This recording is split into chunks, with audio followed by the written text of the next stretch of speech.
reference stated that a departure from Stockbridge will be a big loss for their special education department. So tonight I do recommend the board approve Mrs. Palmer's hire as a special education teacher for Williamston Community Schools. Any questions? Do we have any questions? Any other questions? All right, I will entertain a motion. I make a motion that the Williamston Board of Education hire Miss Carrie Calmer to be a teacher beginning with the 2023-24 school year. Second? So I have a first by Sarah, second by Chris. Any other discussion? All in favor? Aye. Any opposed? Congratulations. We will come and congratulate you in 1 minute. We have one more. So I'd like to do this one and then we will move on. Are we good? We're good. A little bit of technical difficulty, but we're good. Adam, I believe, is going to do our next hire. I'd like to recommend Ms. Sophia McCall to be the counselor at Williamston Middle School. Sophia is out of the country tonight, so I will not be able to introduce her in person, but Deb LaFleur, principal of the middle school, will bring her back to the board in August, so you have an opportunity to meet her. Sophia has served as a college and career advisor with the Capital Area College Access Network and AmeriCorps. Most recently, she has worked with Dansville Middle and high school students to facilitate setting goals and assessing resources for college and career planning. After moving through multiple interview iterations, reference checks indicated that she has the compassion and skills of an effective school counselor and is a great asset. Another reference stated she is a rock star. Ms. McCullough has built relationships with student, staff, and parents. She is approachable, genuine, and articulate. She also had a very strong review from the school administrator in charge of the special education department in Dansville, who is a well-respected former Williamston teacher, as you can see in the references in your packet. So it is my privilege to recommend Sophia McCall for hire as a counselor with the Williamston schools. Are there any questions? Okay, I will entertain a motion. I move that the Williamston Board of Education hire Ms. Sophia McCall to be a school counselor beginning with the 2023-24 school year. Do I have a second? Second. So I have a first from Deb, a second from Sarah. Any other question or discussion? All in favor? Aye. Any opposed? All right, motion carries. Now Congratulations. we may congratulate.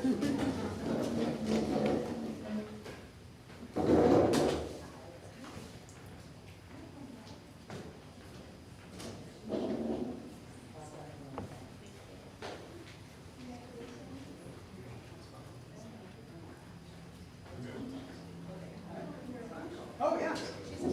Woo! Go right. Wake up. And like, there you go. I don't want to. Yeah. Congratulations. Welcome. Thank you so much. Now it's only the seat. Oh, yeah.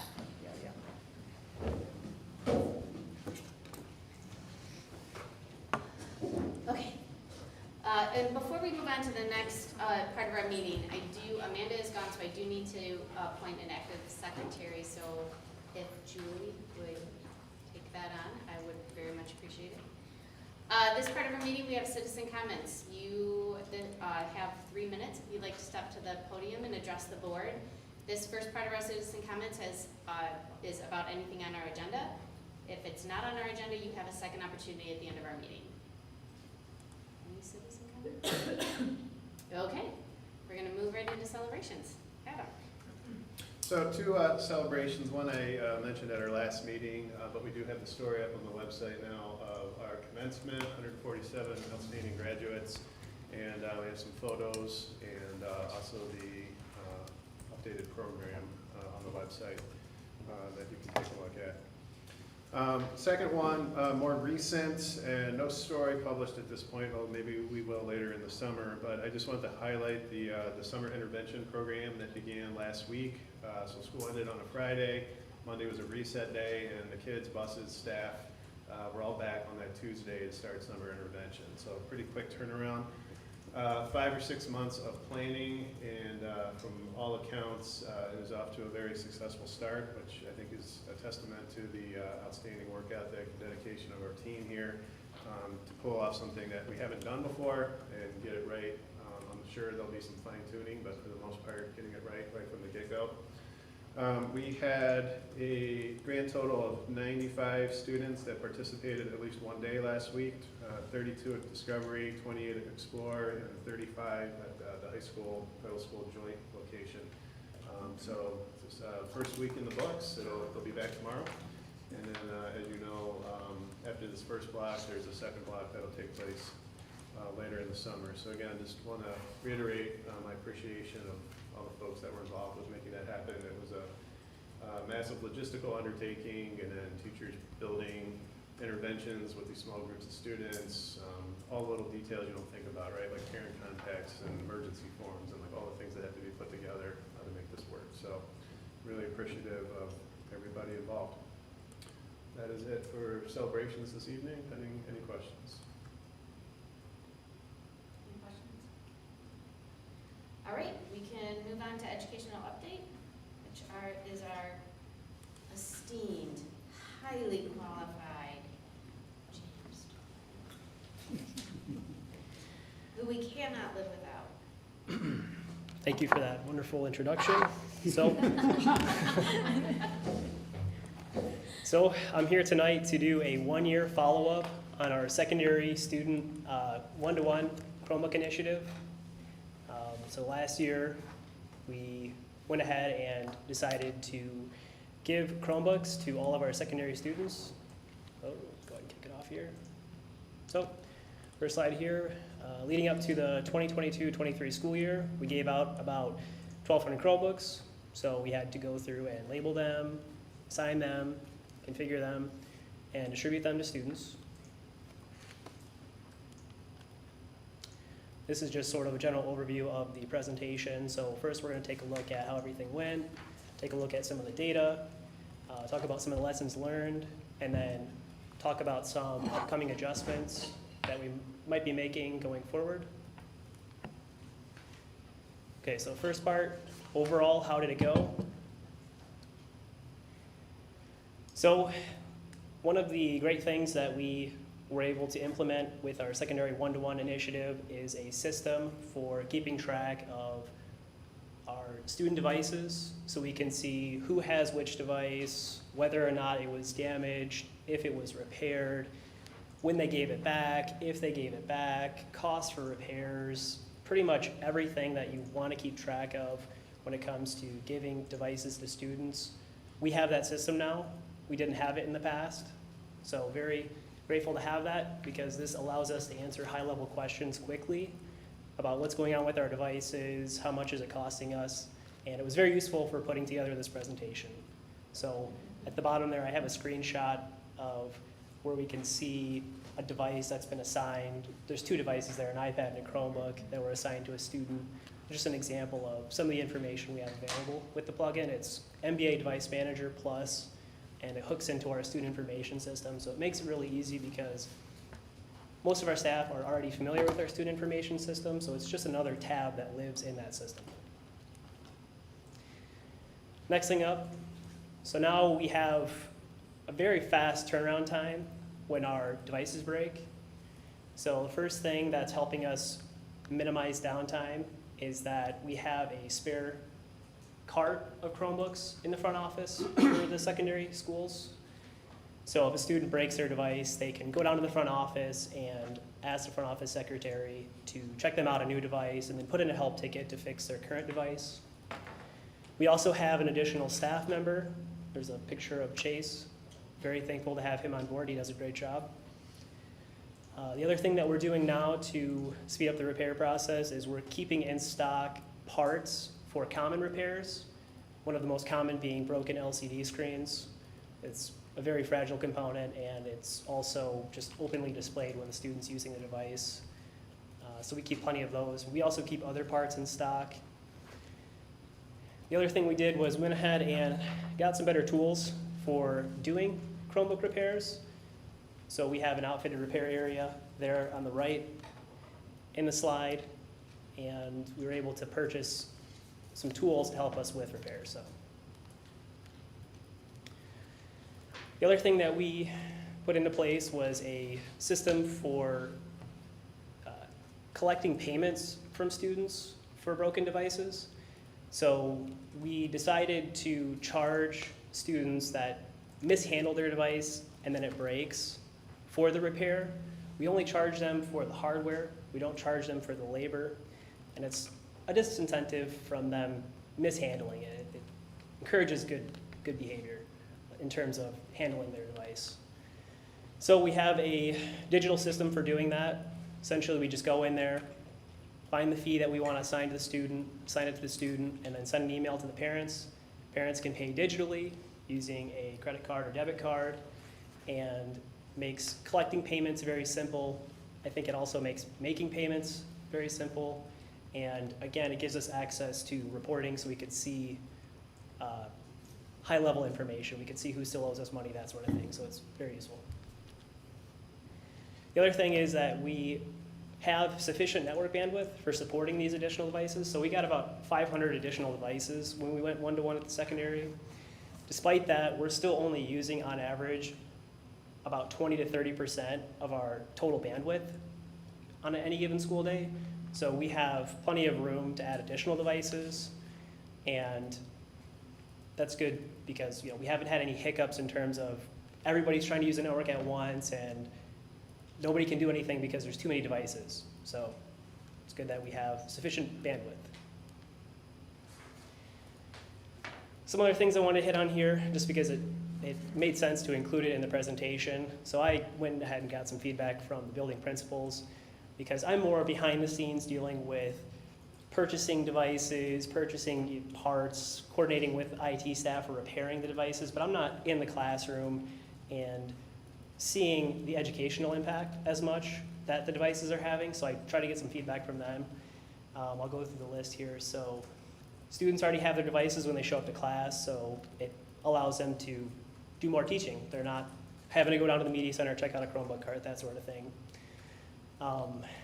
So one thing that's popular among students is to use a smartphone to do their schoolwork. Now that they have Chromebooks, the schools are seeing less of that at the secondary level.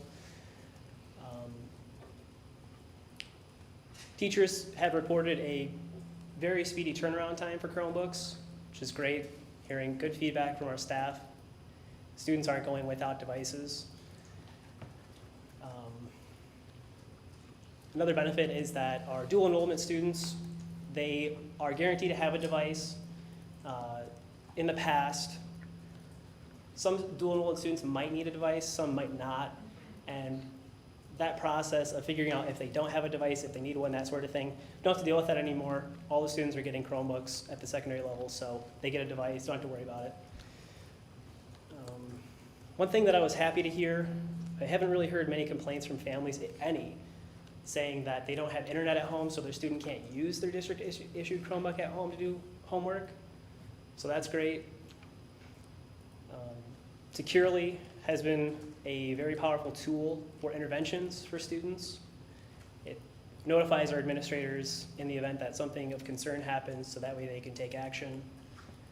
If the student is sick, they can still do their schoolwork at home. They have their Chromebook. Things are becoming more digital. And just because maybe you're sick and you don't want to get your classmates sick, you might be sick enough to still do work, and that allows students to do that.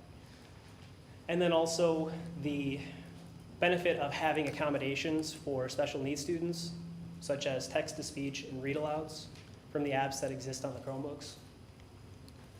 So we'll go ahead and go through the data here. So some of that is kind of hard to see. This gives you a snapshot. I'm sure each of you have a copy of this maybe on your computer, I would hope, where you can actually see this is giving you a one-year snapshot of all of the help tickets that were put in for Chromebooks for the 18-19 school year. It was 1,054 devices, and I'm having a really hard time seeing that, and I didn't memorize the exact numbers. I apologize. So I'm going to get a little bit closer here so I can take a look. So it looks like we had about 150 support tickets for the 18-19 school year with about 1,000 devices. And actually, I'll comment on the solve time. So about a week solve time, average first response time, 2 days, 19 hours, first answer resolution, 46%. So you can see the next year we got some more devices. The total tickets only went up slightly. Looks like the first response time got cut in half, and then the solve time looks like that also got cut in half, and the first answer resolution went up slightly. Year after that, this was the year of COVID. So one thing I wanted to point out about this data point is that we did tons of support outside of our ticket system during COVID specifically. We had students emailing the support at gowcs.net email. We also had parents emailing that email for students that were having connectivity issues at home. Maybe they couldn't use an app, something like that. And so there's a bunch of uncaptured tickets that were not actually tickets, but they were emails. And so that's why, even though we had more devices, this was the year that we were mostly virtual throughout the year because of COVID. And so that this is sort of a asterisk data point. And then this is going to be the 21-22 school year, and you can see that now we have all the devices back in the classrooms. We have more devices than we had in the past, and the tickets went up quite a bit. So we have 250 tickets for that school year. Looks like the first response time went up about a day, which is understandable because we had more tickets to deal with. Average solve time also increased. First answer resolution, I think, was about the same.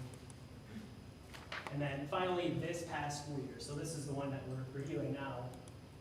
So you can see, 1,200 devices up to 1,700 devices. We had about 500 extra devices, and the number of tickets went up substantially. So about, from 250 to 325-ish. So about 725 additional tickets. Although we had an increase in the total number of tickets and the increase in the total number of devices, you can actually see that the first response time went down to 22 hours. So we cut that in half. That's how quick we're getting things done now. And then the average solve time is 2 days.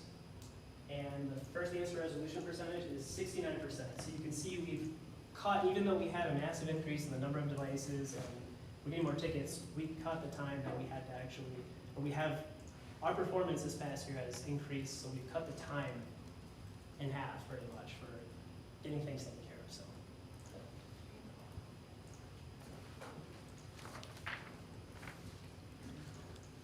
Okay, so next up here we have some information about costs. So first thing I'll point out is that we had a total of 94 repairs that were logged in our system. 52 of which were the result of a student mishandling their device. 42 were a faulty component, meaning that something inside the device just went bad on its own. We'll go back. We didn't actually charge students for faulty components. We only charged them if they did something, they mishandled their device and it was broken. You can get some information there on the cost on the right. And we already covered this, but yeah, students were only charged for the part. When we did the repair, they were not charged for labor.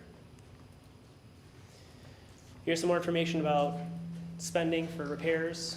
So we charged a total of $1,756 to students for hardware breakage repair. Of that, unfortunately, we've only received $753. So we have, as of me putting this slideshow together, about $1,000 of outstanding fees for students.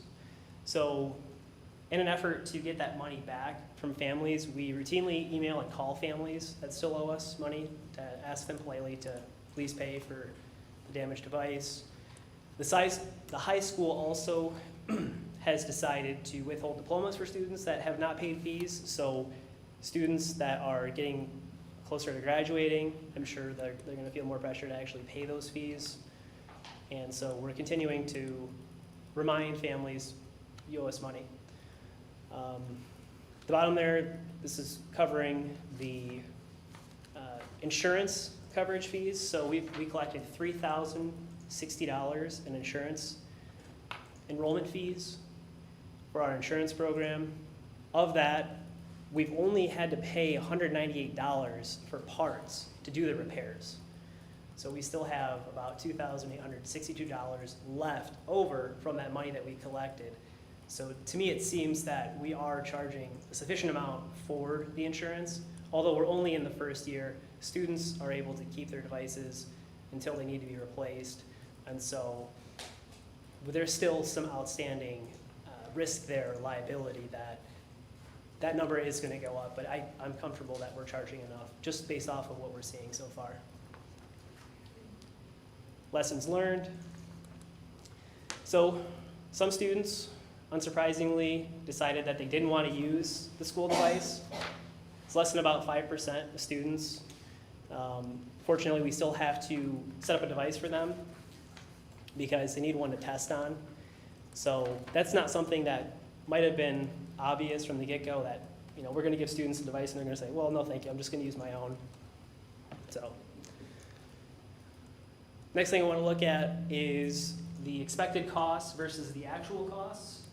So about a year ago, I gave a presentation at the onset of this to get some feedback from the board and put this forward as an initiative. So in that presentation I gave, there was a dollar figure that I gave when I estimated how much we would pay in repair fees this school year. It was about $4,500 that I estimated. Looking at the system that we use to track that information, looks like so far we have paid $3,069 for repairs. Now I am expecting that this dollar amount will go up because we still have to process the devices that we got back from seniors. There's probably going to be some surprises in there. Also, any devices that don't get returned, we're going to have to buy replacements for, so chargers, Chromebooks, cases, that sort of thing. So I'm expecting this to go up, but I don't expect it to exceed that original $4,500 that I estimated. Another lesson learned, after using the system for about a year or so, we've become much more familiar with how to enter information into the system so that way it's accurate, reliable, and we can leverage the reports and get the information that we're looking for. So that's a plus. And we've also developed templates for moving data between systems. So we have information in a couple different systems, and now we can quickly transfer the information from one system to another if we need to. Upcoming adjustments, which has been addressed. So, of course, we're going to continue to dial in how many spare devices we have. We got some feedback from the staff members that are giving out the spares in the event that a student actually damages their device. They said that we could probably get away with less than 20, so I'm going to, over time, slowly dial those extras down. So next school year, we'll target 20, and then go down from there. We're going to continue to fine-tune how many spare parts we keep. So far, I think we've done a pretty good job of that. Let's go back here. The other thing that's nice is we can continue to improve our processes of keeping track of all mobile devices throughout the district. So these are also the devices that are not one-to-one. So classroom devices, devices on carts, and those given to staff. So we have a system now in place. We can use that to keep track of other things, and we've already started doing that. Obviously, we're going to continue to remind families that still owe us repair fees. That's a large sum of money. And last but not least, continue to encourage students to handle their devices with care. So, and that's all. Do you have any questions? What is the average, do you know what the average is for each household that is still outstanding, how much they owe? I would think that just based off of the average cost of a fee, it's probably between $30 to $50.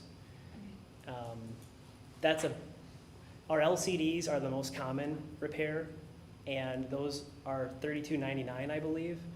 And so that's probably going to be about close to the average of what each family owes. So.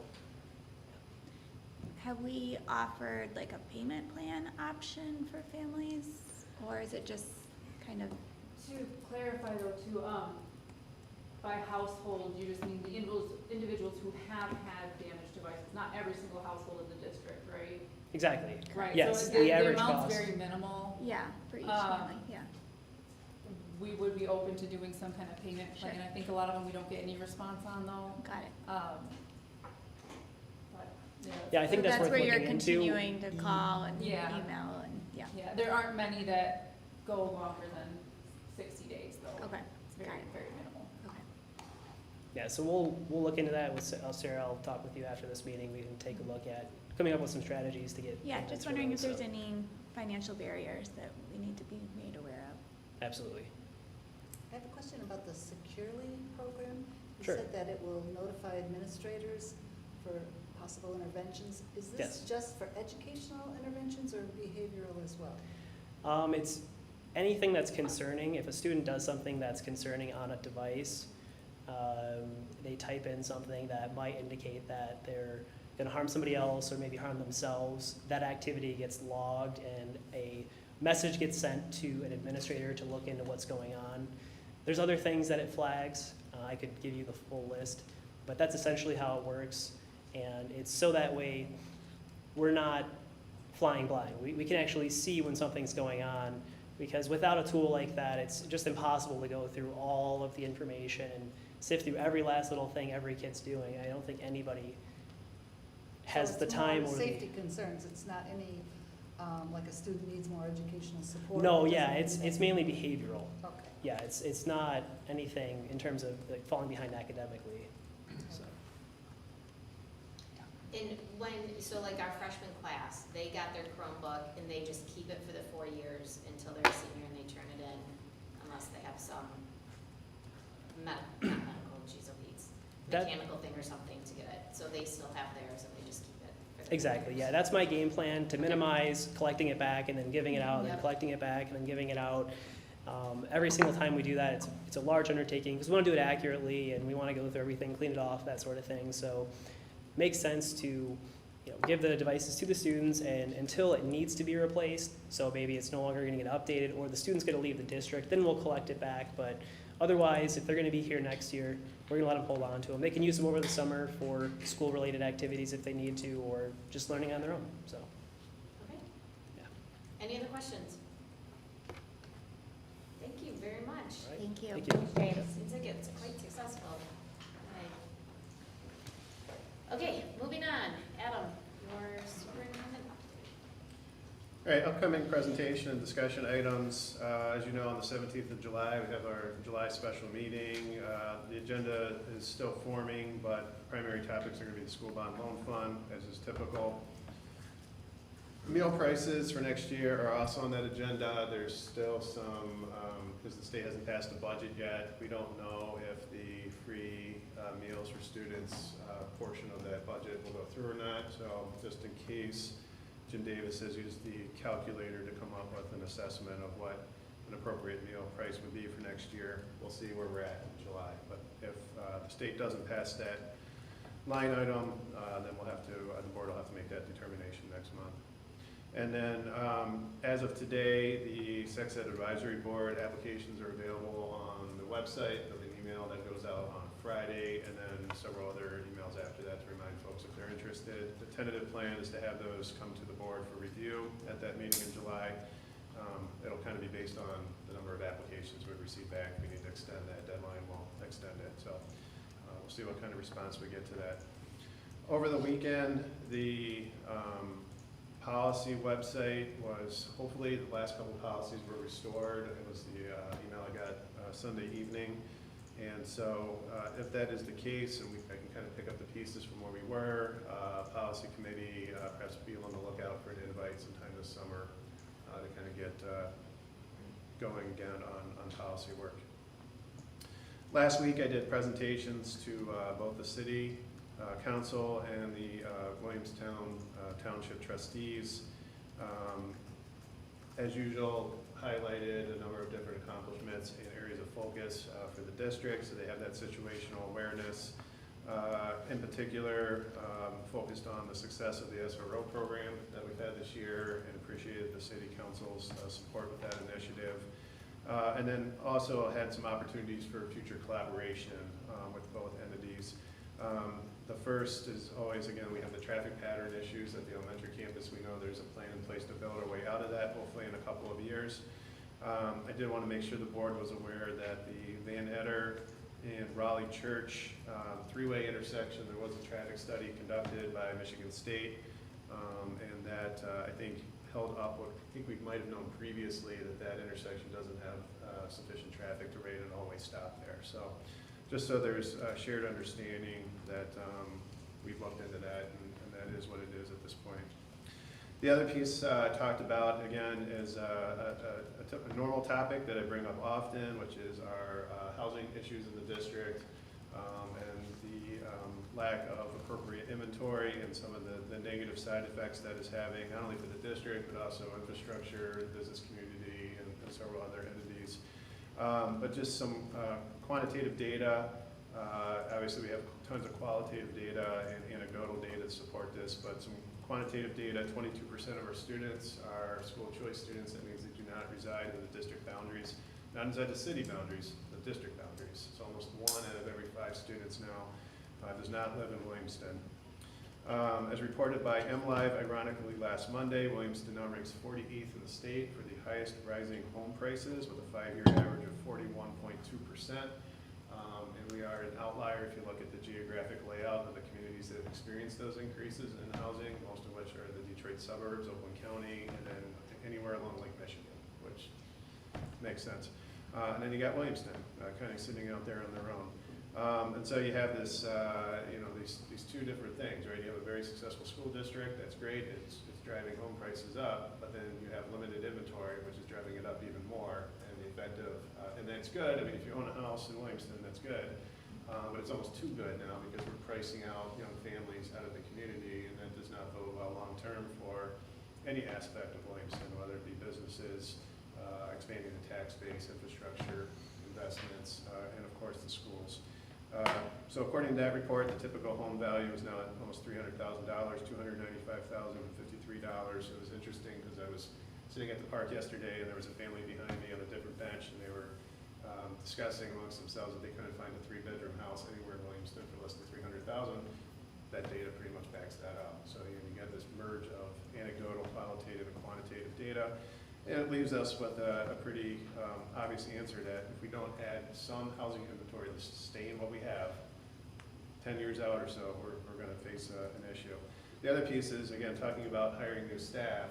Only about 38 to 39% of our staff live in Williamston. So again, as we're going out trying to find people to bring into the district, understanding we have a housing educator shortage that we're starting with, we're also pricing new educators out of the community that they work in.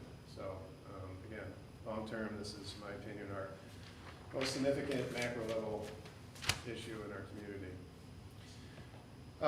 Shifting gears, Matt's Law reporting, as you know, this is an annual requirement, report out to the board, so you have the memo there. I went back and looked at pre-COVID data from the 2018-19 school year and then last year to compare to this year, and pretty much it's kind of a wash. I mean, we've seen a marginal increase of suspensions, up from 61 to 75 this year, but if you go back to 18-19, it was at 70. So we're pretty much operating in the norm in terms of what we would expect for some of those more significant behaviors, and no notable changes in some of the significant medical issues that report requires. And then lastly, going to summer projects, you'll notice the major difference between last year and actually the last couple years and this year is the last few years we had some of those really large, significant one-time investments. So you might have like 2 or maybe 3 major projects. This year it's a literal laundry list of smaller projects, which is really pushing Brandon Weingart's. We're really fortunate to have him, but he's managing a lot of things right now, and it's all good stuff. Some of the highlights I would focus on, safety projects. There are a number of those. They're smaller in nature than what we've seen in the past, but they're also important, and they've come out of what we found in our vulnerability assessments, both the one that took place a year ago and the one that took place over the spring. So those items are continuing to be addressed. We are looking out ahead 2 or 3 years to the potential bond extension, and one of the investments that will hopefully come from that bond will be new furniture for classrooms as well as flooring. So this summer, we're continuing to pilot different types of flooring options as well as different flexible seating options for classrooms. The idea is when we get to the point where we have a bond, we know what types of flooring will hold up long-term, what works for our buildings, and the same with flexible furniture. We know we need to upgrade our furniture in most of our classrooms, but we don't want to fly blind and just pick stuff at random. So we're actually purchasing these items. We've been doing this for about 5 years now, and pilot classrooms with educators that have a strong background in how to use flexible seating furniture. So not only are you getting the pilot of the actual items, you're getting a pilot of the instructional pedagogy that comes with it. And then just a number of aesthetic upgrades throughout the district. Again, when 22% of your students are school of choice, facilities are important, and that's what folks see when they come in to visit buildings. And so continuing to focus in on offices and main entrances to make sure those items are updated and look aesthetically pleasing for guests and visitors, prospective students, and employees. So that is it for the summer projects list. I'm happy to entertain any questions on any of those items the board might have. Any questions? It's kind of nice to see that we don't have a chiller, a boiler, or a roof to do, and then we can do some of these. I would like to extend, some of you know, some of you might not know that, June 13th, I have this small fire, and my house still is not done. So anytime you see one of our maintenance or custodial workers, or even Brandon, they deserve a major high five, hug, thank you, kudos so much, because these things might seem little, but there just is not people out there to do it, and it's just kind of a nightmare if you're living outside the school world. So truly is amazing what our people can do in the short amount of time that they can do it. I do keep telling Brandon that we need to hire them out. But we can't, because But, yeah, it truly is a nightmare out there, so we really need to be thankful for the people we have and the job that they do. It is a small crew though, too. It is. Yeah, Small you group get of people who can do amazing things yeah. in a short amount of time. Absolutely. We do not have any board committee reports, so we get to move on to discussion items and Clay Target League. Should I turn that over to you to discuss? Sure. or So we have is there Mr. someone Cliff Hart else? and Chief Young here, and Okay. I'll turn it over to them to kind of lay out the concept. Thank you for the opportunity. We're here to ask for your consideration to use the school's name for a new club activity, and that will be a Clay Target League, which league will include trap, skeet, and two other. It's going to include sporting clays as well as 5-stand. And this is a shooting sport. It will take safety as first priority, and it will always take place off school grounds, have nothing to do with the school. We're not asking for any funding. It will be funded by the students, or we're going to be searching for companies such as the ammo manufacturer. We have great support from the Michigan Clay Target League, as well as the Michigan High School Clay Target Association. And this will take place, we have been offered as our home school, or our home, base, field, if you will be at the Michigan Trap Association, which is on 27, you may have seen it, on 27 South, just south of Mason. And so that's a great facility.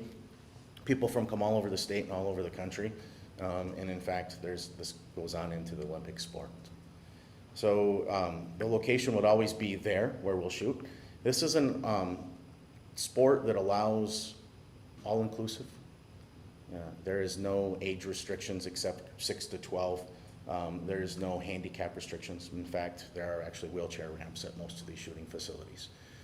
It is a male and female sport, and this will also work along with other sports. So it's another option for those students that maybe don't have something to do or not fitting into some of those other programs, but it's not going to compete directly with football or basketball or any of those other sports. We'll actually be able to work around them. And how you do that is we use virtual shooting. So our team, everybody will meet there. They'll be responsible for either housing their firearms at the facility there, or their parents will bring them. And we will shoot there. It's all virtual, so we don't even travel. You'll go there, we'll shoot. We can shoot up to twice in a week period. Those scores will be uploaded. That competes with the top scores, and then in July there's a state competition that's actual live. Student and parent recruiting, this requires a coach. Currently, I'm heading that, and I can head that. I am not tied to that, so if we find a better option for that, we'll do that. There'll always be at least one coach per 10 people, 10 students, and a range safety officer. And so the range safety officer will be provided by the Michigan Trap Association. So everything set up there is designed for safe and orderly use of the facilities there. Every student will have to obtain a SAFE certificate, which is a course that is designed and put on by the Michigan Trap Association. And so they'll have to go through 3 or 4 hours of online training and then 1 hour to 2 hours at the range of actual instruction before they'll be allowed to participate on the team. All coaches will have to also do a 5 to 6 hour course, and then of course range time to be certified to be around the students and around the participation. Zero cost to the schools. There's a $35 a fee, and then for each student that they pay directly, and then the rest of the cost will involve the clay targets as well as the ammunition for the shotguns. They could supply their own shotgun. I'll be working on trying to get some team guns, if you will, that we could leave at the range and allow students. I'm big on making sure that anybody can participate in this. So if there's a financial consideration of the $300 to $350 a year is something that a student can't participate, I'll make sure that we find people to be able to do that. Pretty quick summary. I know you have the FAQ, and I know you've seen the presentation, so I don't want to go too deep into that, but I'd be willing to answer questions. I just want to make sure that you all understand how important it is for the inclusiveness of this, but also the safety of it. And that's why I originally went directly to Chief Young and just make sure that everybody's aware that this is something that we're going to be making sure that there will be never guns allowed here on premises, or even the consideration of it. It'll all be off and very, very well controlled. So do we have students that are interested in this? Do we know? Yes. Or, There's 2 people for a team, and then 5 for some of the disciplines, but it doesn't appear that we're going to have a hard time having 3 or 4 dozen students right off the bat. And typically these we'll see that they double after the first year too, once it's out that this is a club sport. I'd also point out that the on-ramp for this is a little different than we would do for a board-sponsored sport, right? So in there you have students that are saying, hey, this is something we're interested in, and then they're laying out what that would be, why they want to do it. This is simply asking permission to use the district's name, logo, at no cost to the board. So it's a little bit of a different on-ramping process than some of the other recent presentations you've seen for different activities. so would it be considered a club for under? It's kind of like the bass fishing club. Bass fishing was recent, a couple Williamston. of years ago. I think we have another one that wasn't too long ago as well, perhaps, but yeah, very similar. But as a club, they can still compete and at the state level. Yes, it's a requirement though for this group to have permission to use the district name and logo. So that's really their big piece to push through right now. But yeah, they'd be, it'd be Williamston's, team. And only this is not like a joint one with Hazlitt or any other schools. My understanding now it would just be for Williamston students. Is that right, Cliff? Correct, although it would be up to you if you would like it is allowed for people without a school team to be able to join our team. So we could look at a co-op, if we needed to. Are there other teams in our county that are a part of this? So I didn't speak to any teams in our county, but there are teams that are in our former athletic conference before we shifted to the red. And I spoke with them, and they've had teams for quite a while. One of those districts has a quite large team, but actually I was able to talk to the head coach at a different team. And yeah, it's been very successful. Kids enjoy doing it. They have a well-rehearsed and executed safety plan, and it's been an enjoyable event for, as Cliff said, kids that might not be interested in some of the other opportunities that we provide, but this is their thing. So at no cost to the district. Seems like a But win-win. wouldn't the coach and probably the assistant coach have to be vetted the same as all the other coaches in terms of police check? Yep. But the school district wouldn't pay for them? We would still vet the coaches because that's in keeping with our protocol for But volunteers. he said there's no cost to the school, so There's no cost to run the club, but for example, if we had a volunteer baseball coach that wanted to come in, we'd run the same background checks for that person. So there's really no difference. I think she's asking whether or not there is any payment to the coach No. for coaching the team, No. right? So you're asking? Right. No, that would be a board-sponsored club or activity, and then that would have to be put into Appendix A, and, you know, those terms will need to be agreed upon. So this is more straightforward than that. And when would this take place? In the fall, winter, and spring? There's a spring and a fall league, and the spring league started in March, and it actually will, I think it's this next weekend, there'll be the state championship.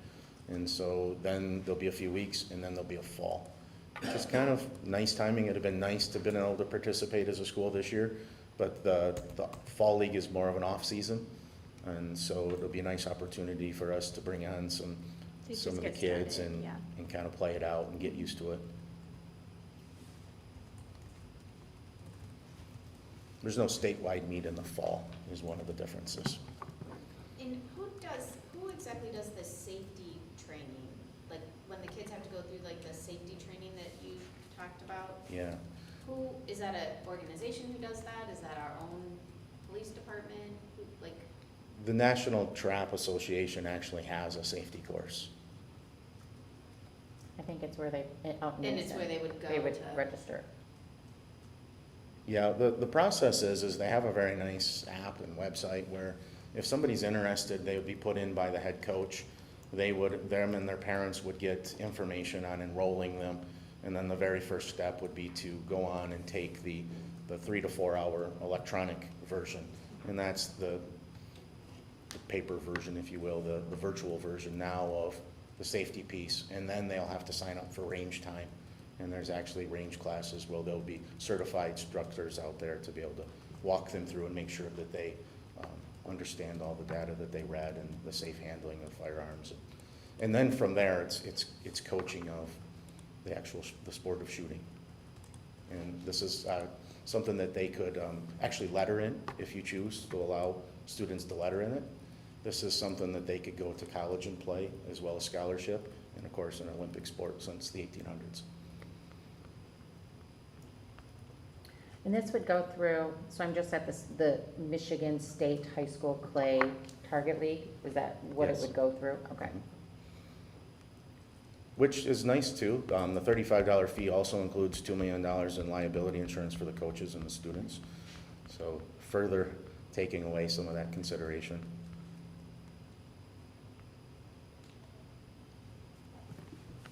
Yeah, I mean, on their website, there's like over 90 schools in the state. I mean, and not small ones either. Lands Cruise, Grosse Ile, Lakeshore High School. I mean, many of Grand Ledge High School. There's quite a lot that participate, actually.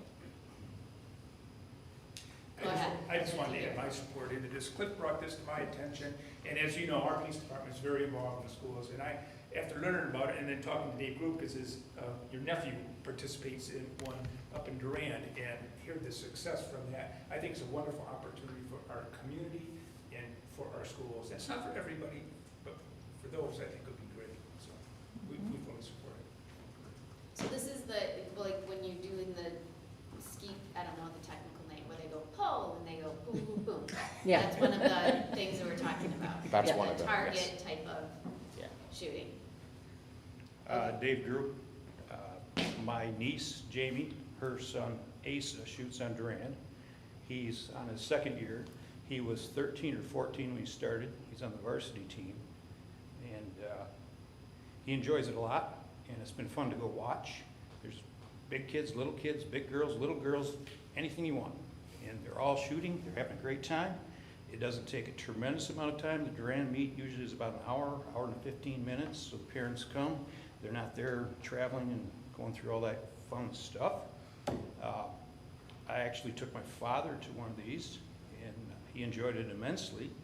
And he's a retired state police officer, and we talked about it. He said, that's a good thing.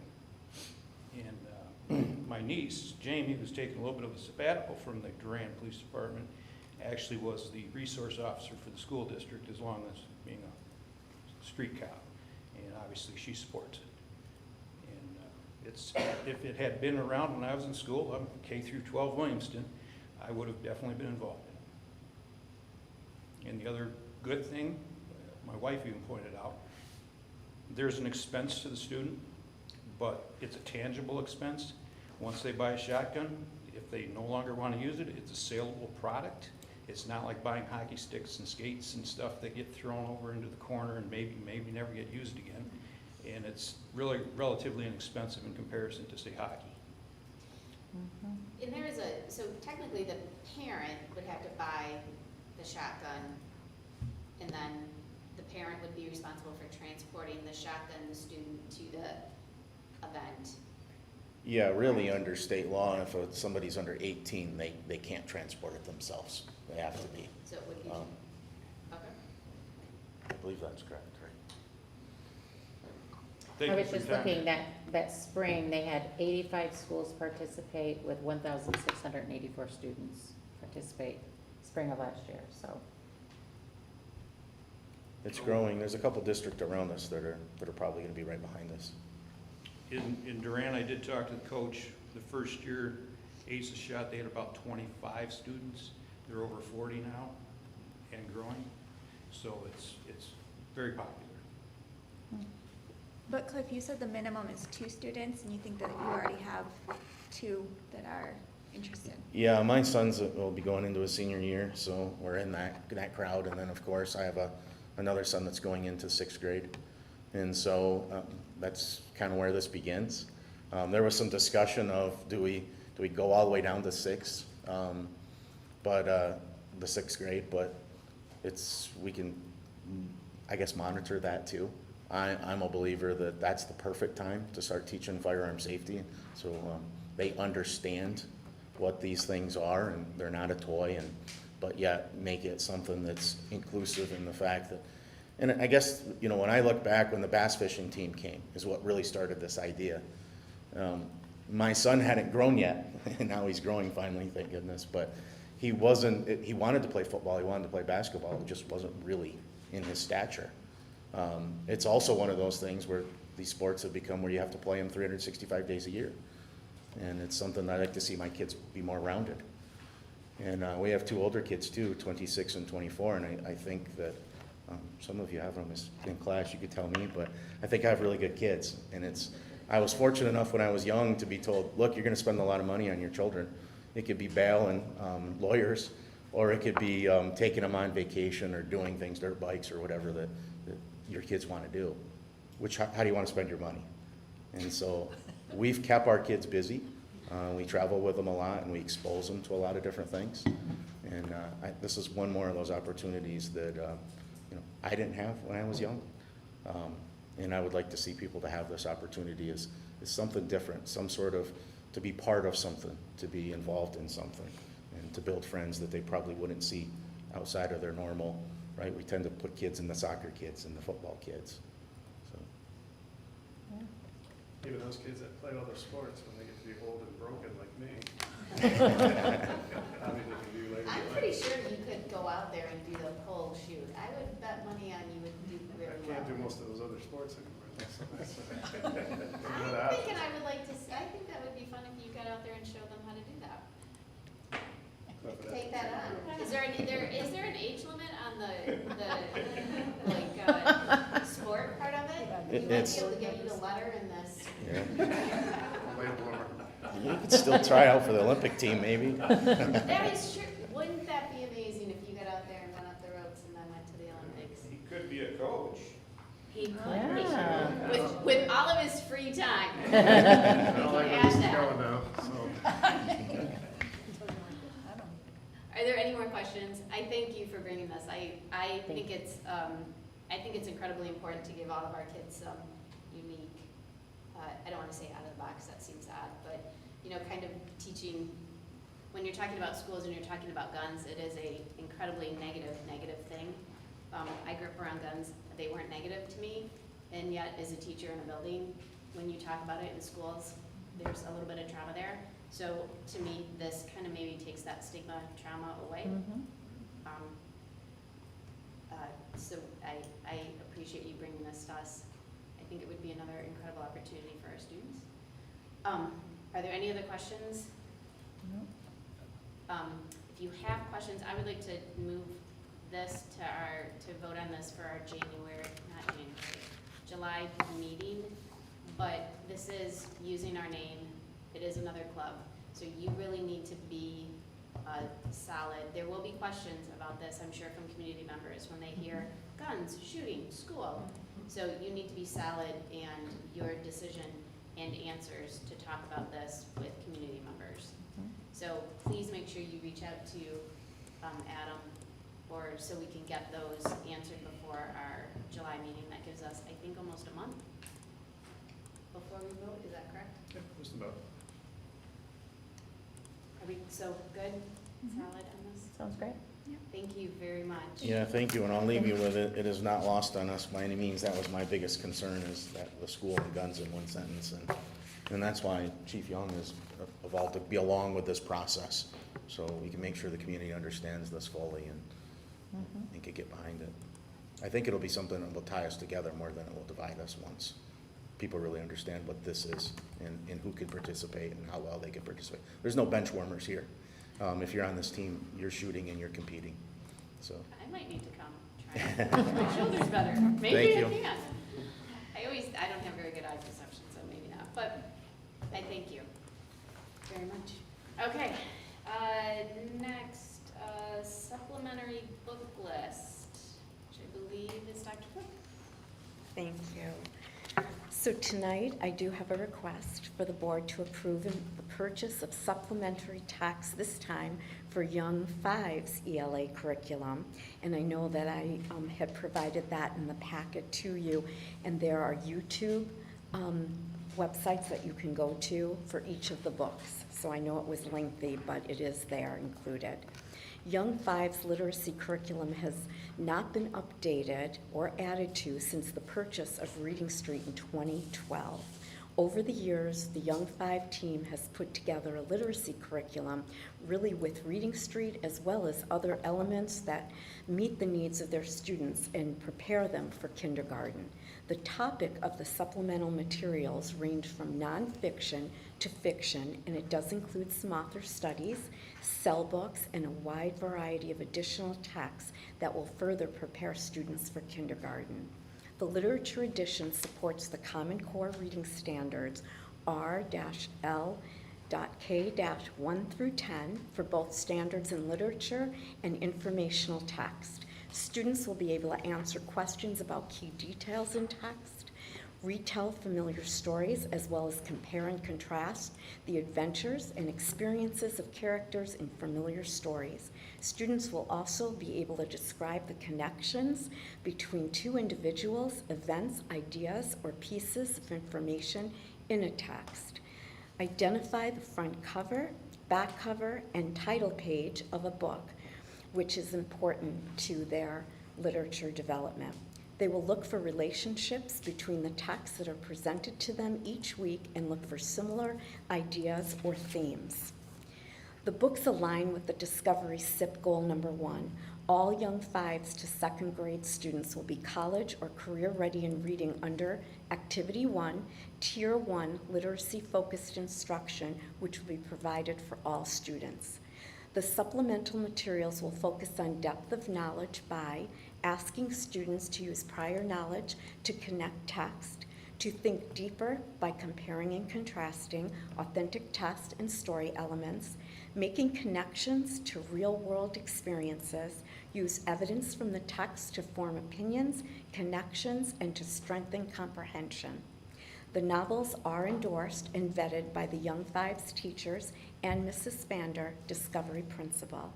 So tonight, I do recommend to the board to approve the supplemental book additions for the Young 5 ELA curriculum. Any questions? I'm assuming these are books we have to purchase? Correct. And I will do that after After board it's- approval. So are we looking at purchasing one book for every student, or will it just be like a classroom library? It will be 2 books of each of the books that you see, 1 for each of the classroom, that's correct, a classroom library for each of the 2 classrooms. So I'll be doubling the purchase that you see, yeah. And I couldn't present them because with 67 books or 70-something books, Many of these that's I know. why the YouTube was in there, yeah, Many of these I know. yeah. This is a lot of work, thank you. Any other questions for Dr. Cook? Are we ready to put this on for, if we voted on this in July, that would give you plenty of time to get them ordered and ready Plenty for of school? time, yeah, they're Start all the on fall. Amazon, yep. So any other questions about the book order? Okay, we can move that for Thank July. you.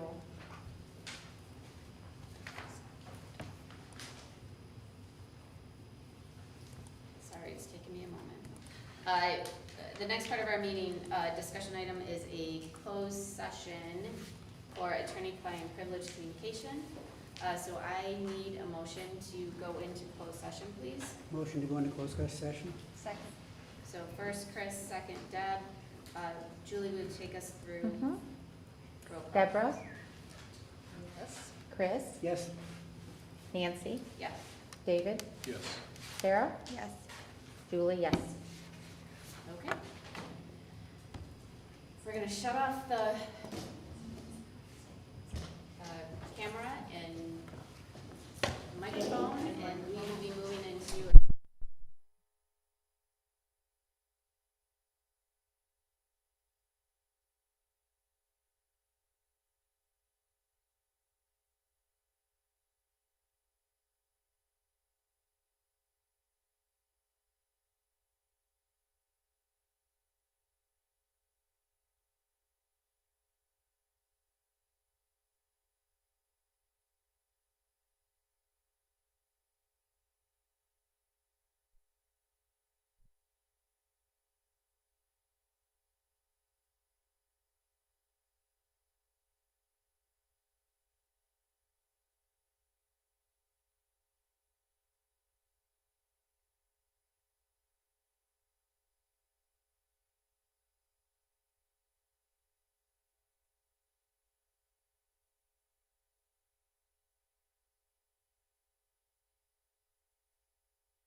for a motion to come out of You did? session. Send it to me, Betsy.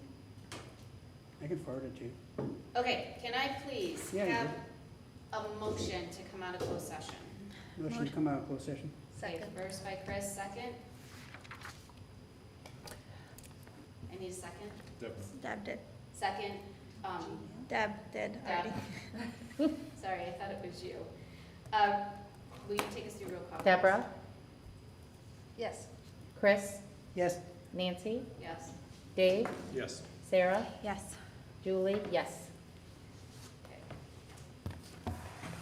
Okay, before we get to the action items, we did notice that we missed something from the agenda, so can I please have a motion to add 8B1 under our roll call vote for the 22-23 and 23-24 budget and 23 summer taxes, please? Move that we add item 8B1, roll call votes for the 2022-23 budget and summer taxes. Second? First Dave, second Sarah. Any discussion? All in favor? Aye. Any opposed? Okay. Can I please have a motion for our consent calendar?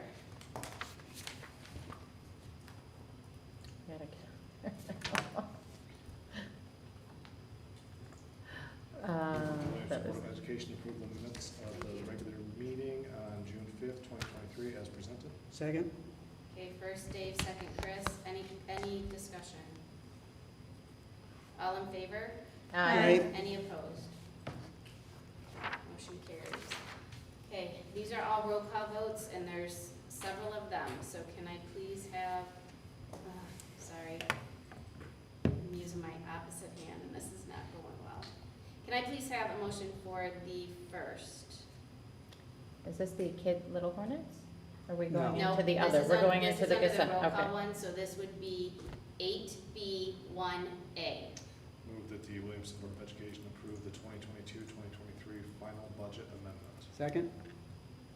Okay, so first Dave, second Chris. Any discussion?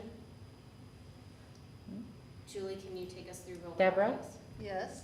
Chris, Yes. Nancy, Yes. Dave, Yes. Sarah, Yes. Julie, yes. Okay. Motion carries. Can I please have a motion for 8B1B? Make a motion that the Williamston Board of Education approve the 22-23 general fund. Second. So first Chris, second by Deb. Any other discussion? Julie, will you take us through roll call, please? Deborah, Yes. Chris, Yes? David, Yes. Nancy, Yes. Sarah, Yes. Julie, yes. Motion carries. Can I please have a motion for 8B1C, approval of the 23-24 food service fund? I move that the Williamston Board of Education approve the 2022-2023 food services fund. Second. Okay, first Deb, second Dave. Julie, will you? Sorry. I know the title says 23-24, but the motion actually says 22-23. They should all be 23-24. Does that matter?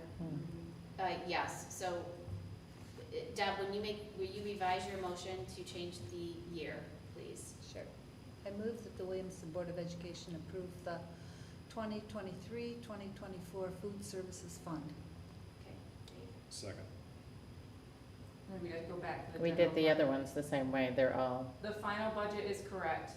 The general fund needs, and then everything after that should be 23-24. Well, let's go back after we finish this. Okay, Sorry. so let's finish this one up. Thank you for noticing that. Geez, I'm sorry. So we're on the food service. We switched the dates to 23-24. Deb did the first motion, Dave did the second. There's no other discussion. Julie, take us through roll call, please. Deborah, Yes. Chris, Yes? Nancy, Yes. Dave, Yes. Sarah, Yes. Julie, yes.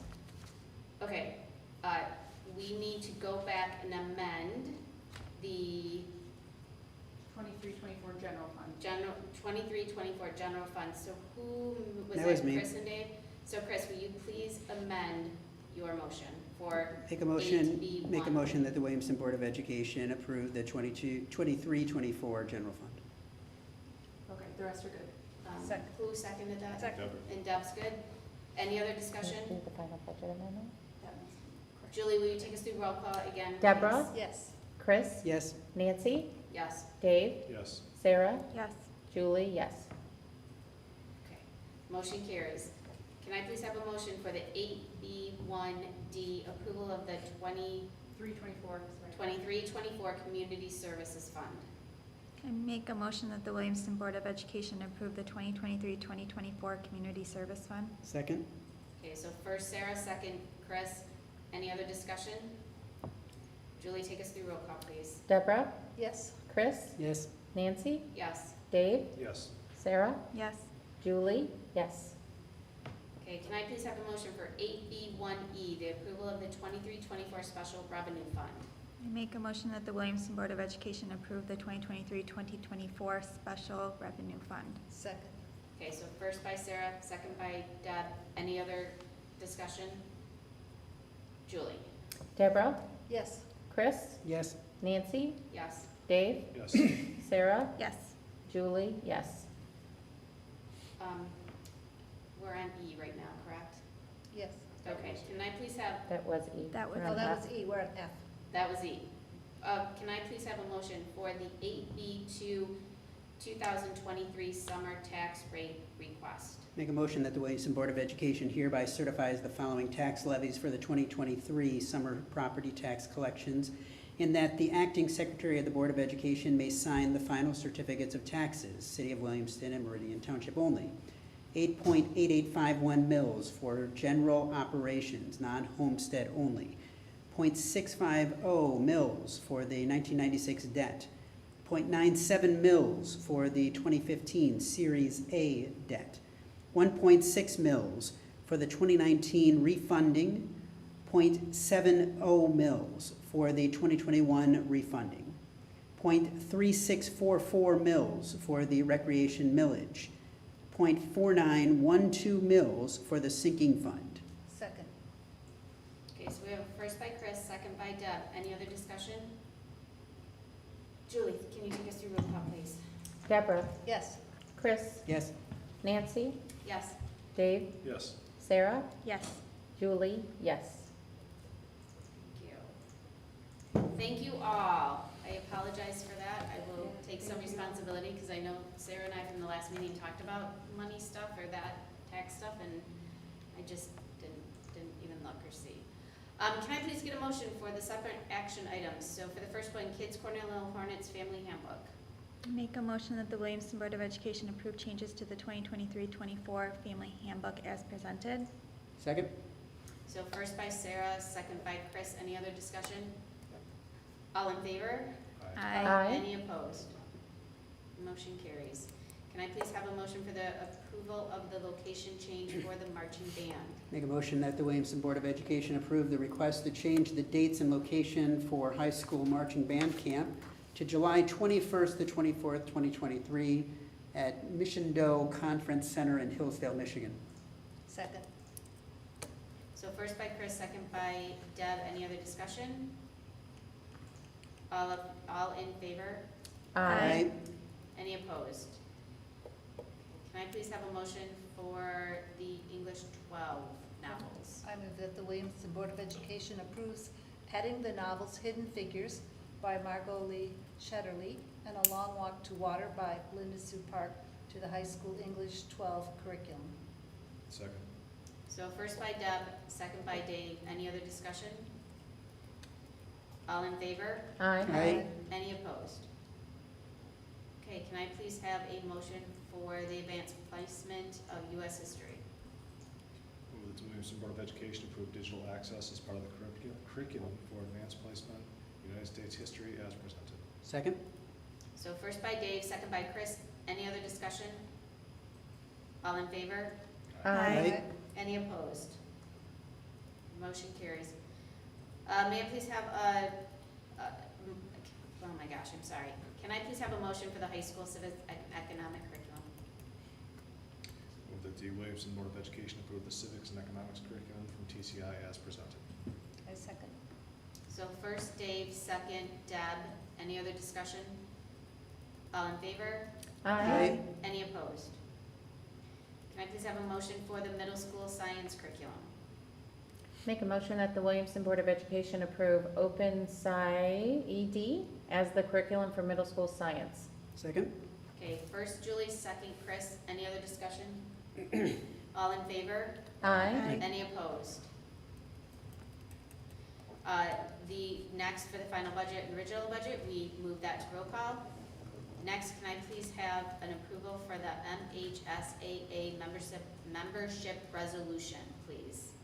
I make a motion that Williamston Community Schools, City of Williamston, County of Ingham, of the State of Michigan are hereby A, enrolled as members of the Michigan High School Athletic Association Incorporated, a nonprofit or association, and B, are further enrolled to participate in the approved inter-school athletic activities sponsored by said association. The Board of Education / governing body hereby delegates to the superintendent or his or her designee the responsibility for the supervision and control of said activities, and hereby accepts the Constitution and bylaws of said association and adopts as its own the rules, regulations, and interpretations as minimum standards as published in the current handbook as the governing code under which the said school shall conduct its program of interscholastic athletics, and agrees to primary enforcement of said rules, regulations, interpretations, and qualifications. In addition, it is hereby agreed that the schools which host or participate in the association's meet and tournaments shall follow and enforce all tournament policies, procedures, and schedules. This authorization shall be effective from August 1st, 2023, and shall remain effective until July 31st, 2024, during which the authorization may not be revoked. Second? Okay, so I have a first by Sarah, second by Chris. Any other discussion? All in favor? Aye. Any opposed? Motion carries. Can I please have a motion for our MASB membership renewal? I move that the Williamston Board of Education renew its membership in the Michigan Association of School Boards, which includes a contribution to the MASB Legal Trust Fund in the amount of $4,835.34. Second. Okay, I'm gonna take Sarah. So first Deb, I heard Sarah first. So first Deb, second Sarah, any discussion? All in favor? Aye. Any opposed? Okay, that motion carries. Whew, thank you all. There's a lot to get through. Did a lot of work for those recently. Our board goals are there, correspondence. We do have the correspondence from the ISD. The two candidates that were running were reelected. We do not have any citizens in our audience. Do we have any board member reports or requests? I do just want to thank all of you. Tonight was a long night. I do appreciate your due diligence in hanging in there. And then our next meeting is July 17th. My guess is it'll be a little shorter, so thank you for all your hard work that you've been doing. And thank you, Sarah and Betsy, for hanging in this late, and Al for hanging in this late. Can I please have a motion to adjourn? Motion to adjourn? Second. First by Chris, second by Deb. Any discussion? All in favor? Aye. Motion carries. You guys